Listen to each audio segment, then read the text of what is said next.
ইকরা কিতাবাক, ও বান্দা তুমি এবার তোমার আমলনামা পড়তে থাকো। ইকরা কিতাবাক, বান্দা তুমি তোমার আমলনামা পড়ো। আমরা তো বাঙালি, আমরা কি আরবি পড়তে পারি? হ্যাঁ, কথা কয় না। বাঙালিরা কি আরবি পড়তে পারে? পাকিস্তানিরা তো উর্দু পারে, আরবি পারে? সবাই কি পারে? আরে কথা কন না, সবাই পারে?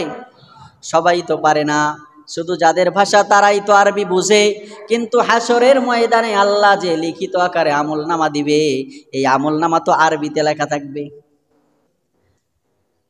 হযরত কাতাদা রহমাতুল্লাহি আলাইহি, বিখ্যাত মুহাদ্দিস, উনি বলেন, বিখ্যাত মুফাসসির কাতাদা রহমাতুল্লাহি আলাইহি বলেন, বান্দার সামনে যখন লিখিত আকারে আরবি আমলনামা দেওয়া হবে, শিক্ষিত বান্দা যেমন পড়তে পারবে, মূর্খ বান্দাও তেমন পড়তে পারবে, ইংলিশম্যান যেমন পড়তে পারবে, বাঙালিও তেমন সমানভাবে পড়তে পারবে।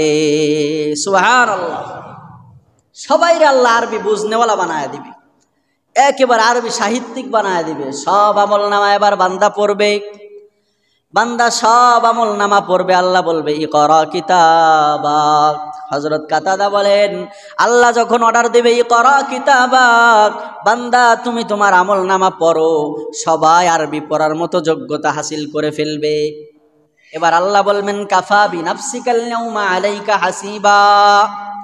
কাফা যথেষ্ট, বিনাফসিকা তোমার নিজের জন্য, ইয়াউমা আলাইকা হাসিবা আজকে তোমার হিসাবের জন্য আমার কিরামান কাতিবিন ফেরেশতার কোনো দরকার নাই, তোমার হাত পায়েরও কোনো দরকার নাই, আজকে জমিনের সাক্ষী দেওয়ারও কোনো দরকার নাই।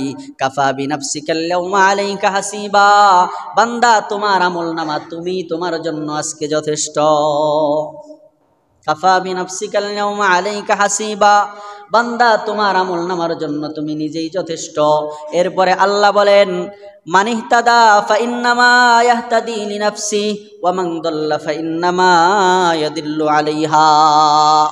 আল্লাহ বলেন মান ইহতাদা ফাইন্নামা ইয়াহতাদি লিনাফসি, যে ব্যক্তি হেদায়েতের রাস্তার উপরে চলে সে তার মঙ্গলের জন্যই চলে, যে ব্যক্তি আল্লাহর দেখানো রাস্তা অনুযায়ী চলে সে তার নিজের মঙ্গলের জন্যই চলে, যে ব্যক্তি কোরআনের বিধান অনুযায়ী চলে সে ব্যক্তি তার নিজের কল্যাণের জন্যই চলে, যে ব্যক্তি রাসূলের সুন্নাহ অনুযায়ী জীবন পরিচালিত করে সে তার নিজের মঙ্গলের জন্যই করে।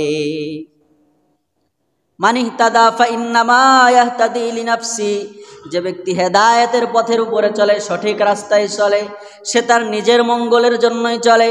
আমরা আজকে মনে করি আমরা নামাজ পড়ি, এটা আল্লাহর জন্য মনে হয় পড়ি। আমরা দান সদকা করি, আমরা যদি দান সদকা না করি তাহলে তো আল্লাহর বান্দারা না খায়া মরে যাবে, এই জন্য দান সদকা করি। অনেকে এমন ভাবে দান করে, অনেকে চিন্তা করে আমি যদি দান না করি তাহলে মনে হয় এই মাখলুকগুলা না খায়া মরে যাবে। আরে ভাই, আপনি কত টাকা দান করেন, কি দান করেন, আল্লাহর কয়টা মাখলুকরে আপনি খাওয়ান, আল্লাহর কয়টা মাখলুককে আপনি পড়ান। অথচ দুনিয়ার মধ্যে উলামা একরাম বলেন এমন এমন এমন প্রাণী আল্লাহ তাআলা পালেন, সাগরের মধ্যে এমন বড় বড় প্রাণী আল্লাহ তাআলা পালেন যার পুরা দুনিয়াটা এক লোকমার খানা। সুবহানাল্লাহ। এমন প্রাণীকে আল্লাহ তাআলা পালেন।